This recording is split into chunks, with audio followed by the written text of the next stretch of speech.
Hello everybody and welcome back to my FM24 strikerless Manchester United review. In the first 5 seasons we managed to win 3 Premier League titles and we got to 1 Champions League final. So the question now is, can we actually win the big one? Stay with me and find out. It is fair to say we've been really smart with the investment and the money we've been using so far in this save. So at the beginning of the season we had 216 million transfer funds available. We managed to add to that by selling Diogo Dalot to Al Hilal for 47 million. He was kind of useful for us. He had an average of 30 games in the last couple of seasons, but it was time for him to go. We also got rid of Jack Fletcher, one of the Fletcher boys, for 32 million, and it could rise up to 40 as you can see. And then we got another 35 million for our youngsters, 3 of the guys that were graduates of the Man United Academy. So let's have a look at what we did in the transfer window in terms of incomings, and we start by talking about Felix Meche, who came in as a free agent from Borussia Dortmund, and as you can see he's valued around 45 million, so it was a pretty sweet deal. He is someone that is capable of playing the Segundo Volante role for us. He's not the best Segundo Volante in the world, but is he someone that can be used as a super sub, someone to fill in the role with someone that was injured? Definitely yes, so a great addition. It is fair to say though that I was fairly more excited about this one. This is a transfer that we've been working on for 3 years now, since I feel like it was the very beginning of the save. Chelsea wanted to get rid of Enzo Fernandez, but they were asking for 140, 130, 120, 100 plus million, and we've been trying to get him for cheap. And it was when his contract was kind of towards its end that we managed to snatch a pretty good deal, because we got our hands on Enzo Fernandez for 87 million. He is still, as you can see, pretty young. He's 27 years old.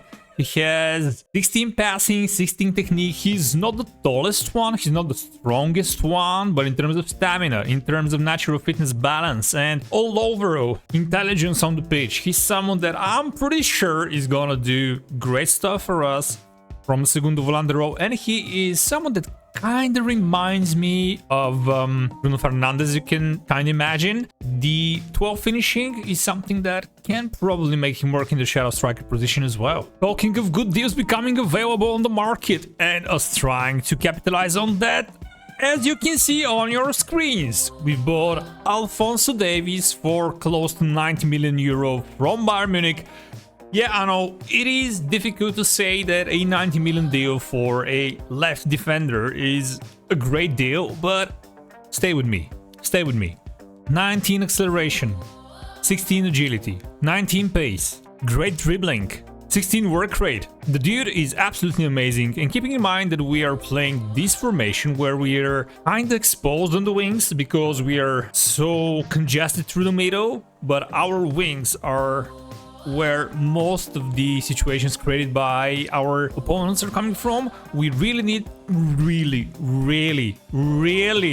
strong wingbacks, and Alphonso Davies was definitely fitting the description, so let's put him on and let's see how we do. Well, we didn't start great. We lost the Community Shield to Chelsea after penalties, although we were the better team throughout the whole game. As you can see, there is something kind of weird. Maxence Lacroix is actually playing as one of the Segundo Volantes. It just happens. I don't know. It is the second rebuild I've ever done where I had a Segundo Volante and Maxence Lacroix in the starting 11, and they're just picking him. So this is something to keep in mind when you're picking players for a Segundo Volante position.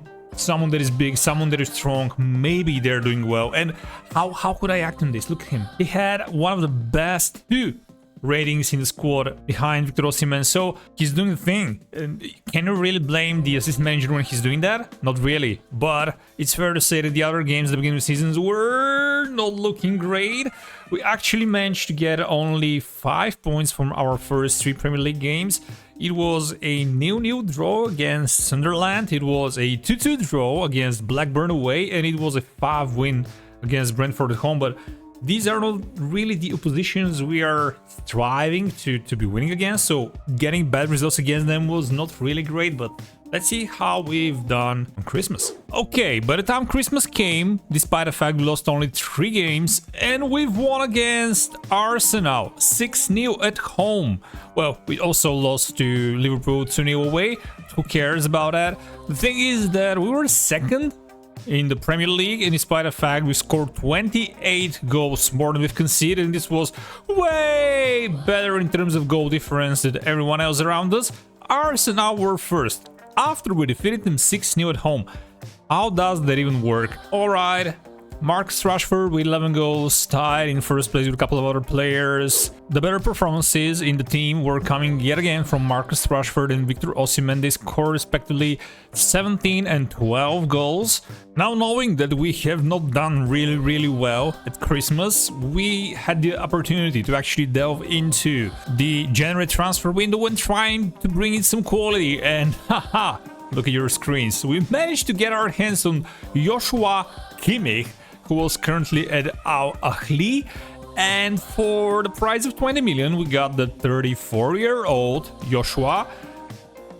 Well, quite frankly, he's just amazing. He has 20 natural fitness, which means that he's going to be useful for another maybe 2 or 3 seasons at least. He has great passing, he's capable of playing absolutely everywhere, so he's capable of playing as well as a backup right defender or maybe a register for us, but he's absolutely amazing, and this was a pretty sweet deal. And then there's this guy, Duncan Elliott, who was generated at the beginning of the save at Nottingham Forest, and we've been keeping an eye on him for quite a while, but they were always asking for quite a lot of money. And finally I said, okay, we have the funds. It's dumb to keep them in the bank and not try to sign someone. So we went out there and spent them on Duncan Elliott. Look at the guy. He is currently 20 years old. He is a type of midfielder. He can play kind of everywhere. Okay, his finishing is not great, but he has 16 technique and 16 passing, great work rate, great vision. He's also great, has a great determination. Physically, he's quite capable, and he's 194 centimeters tall, 87 kilos. He is kind of a mix between Zlatan and Yaya Toure, as far as I can imagine. So, English wonder kid, 100 million, 20 years old. Give me more of those. And as you can see on your screens, after losing against Liverpool away in early December, we've lost only 1 game until the end of the season. It was against Chelsea away, which I'm pretty sure to guess correctly. Yes, it means we've won the Premier League for the 4th time in 6 seasons, and this time we've managed to win it with 10 points ahead of Chelsea. So, Erling Haaland was the golden boot, but who cares? Marcus Rashford yet again with 20 goals, doing pretty well. And in terms of stats, Gregor Kobel also had the second most amount of clean sheets. In terms of individual performances, we had Marcus Rashford finishing the season with 27 goals across all competitions, Victor Osimhen with 25, and Franco Gonzalez yet again in the top 5-ish. With 14, Alejandro Garnacho this time with 12, and Mason Mount again with 12. Vichik Kvaratskhelia, by the way, this season with a better end of the campaign, finished with 7.26 average rating in the last 5 games. Played 28 games, but only 10 as a starter, with 6 goals and 1 assist. So he was kinda useful. As you can see, Shea Lacey, this guy, he's actually a Man United graduate, and he's doing pretty fine as well. So, question is, what we did in the Champions League? And in the Champions League round of 16, we drew PSG. They were absolutely way better than us in the first leg. They won 2-1, and we gotta consider ourselves kind of fortunate, because with 2 shots on target we kinda managed to score the goal. So 2-1 was not the worst result ever, but it was, as you can see, Alphonso Davies playing, Joshua Kimmich playing as well. So in the second game at home, we did the job. Well, it took us quite a while, because it was the 116th minute when Shea Lacey, after an assist by Tyrell Mawasia, managed to score the winning goal, but winning 2-0 at home, better XG, Good performances across the board. We are through to the quarterfinals, where we met our bitter rivals of Liverpool, and the first game was in Anfield. 2-2, final score. At halftime it was 2-0.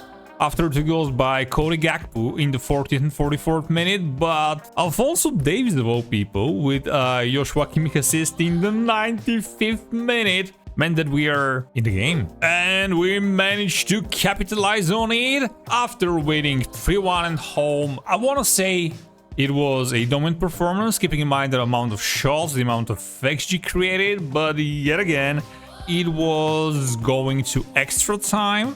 And it was Victor Osimhen scoring in the 104th minute, and it was Alejandro Garnacho scoring 2 minutes after 120 minutes of game time. So does it really matter? Cody Gakpo scored 3 against us in the quarterfinals of the Champions League, but we're through to the semi-final. And this time, in the semi-final, we were finally home in the first leg, and this time we won it 3-0, absolutely demolishing Bayern Munich. Look at the XG, 2 versus nothing. It was only us throughout the whole game. They had 1 shot on target, and that's all. Mason Mount, Joshua Kimmich, and Enzo Fernandez ruling it from the midfield. Osimhen, Rashford, and Gonzalez doing the things up front. Alphonso Davies and Kobbie Mainoo on the right back position. Perfect performance. Is there something that can go wrong in the away game? And the answer is no. It was a pretty even game away against Bayern Munich. It finished 2-2. They created a bit more XG, but our players did their part, and 5-2 in aggregate, we are through to the final of the Champions League, which meant we were going to be facing Barcelona in the Champions League final. And thanks to this effort by Marcus Rashford in the 17th minute, we took the lead. A Frankie Young free kick saw Barcelona equalizing soon after in the 35th minute, which meant the result was 1-1 at halftime. But right after kickoff, Enzo Fernandez, Rashford, Mason Mount to Osimhen. Osimhen through on goal, and he scores. We're taking the lead. We're now on the 79th minute of the game. We're still 1-2 up. Kobbie Mainoo carrying the ball forward, trying to dribble through Barcelona's midfield and defense, but making a mistake. Lamine Yamal, one of the wonder kids of the world at this point in time, not doing his thing. And now we're through with a counter. Marcus Rashford keeping the ball, passing it to Alphonso Davies. Victor Osimhen finding Mason Mount through to Gonzalez. This should settle it, and it settles it. We are winning the Champions League in our 6th season. Finally, we did it. It was definitely a good season of cheers for our fans, as we've now won 4 Premier League titles and 1 Champions League since I joined. But have I done my job here? And I think I have not really. I really want to get Man United to another level. So let's move on and see where we get to.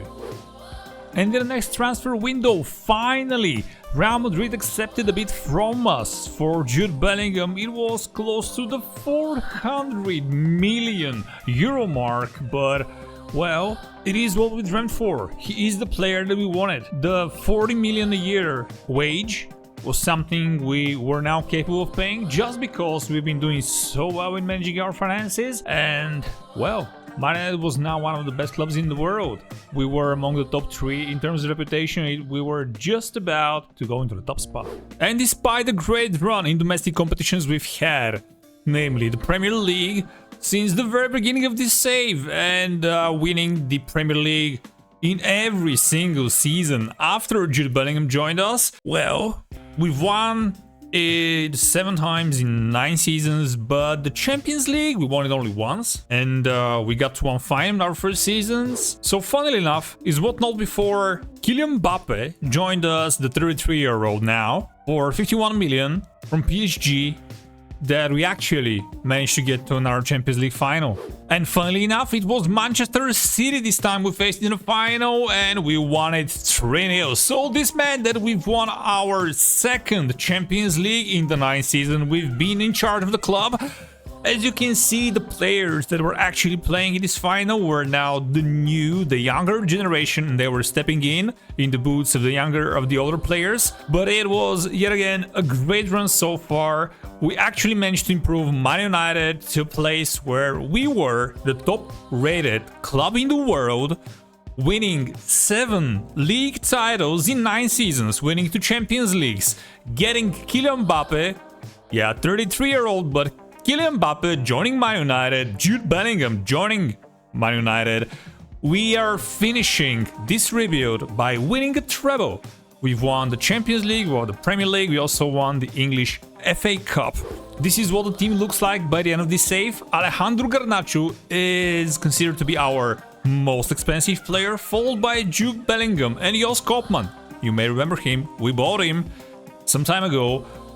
João Pedrosa as well, Estevao, one of the younger guys, Antonio Silva, the defender, we got him last time, and as you can see somewhere here down the line we have Victor Osimhen finishing our journey with Man United by scoring a gazillion goals, let's put it that way. He was scoring, look at this, 20 goals this season, 28 this one, 33 this one, 33 again, 27, 15 when he did the Achilles tendon, 40 this one, 34, 40, so he was an absolutely amazing addition to our squad.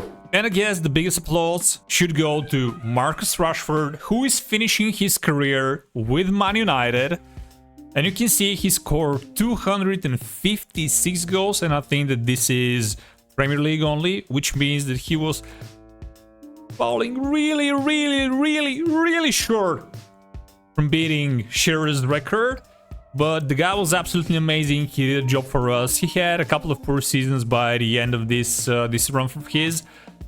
He was very prolific. He had 2 seasons scoring 30 goals as a shadow striker, so there was nothing more that we can ask from him.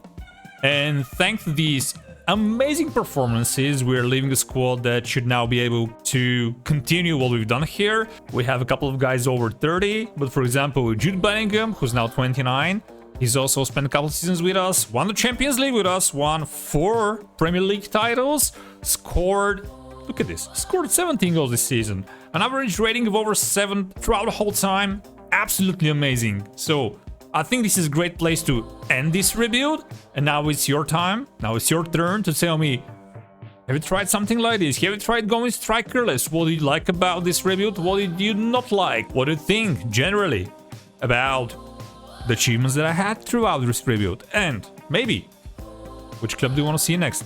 Thank you very much for watching. See you next time.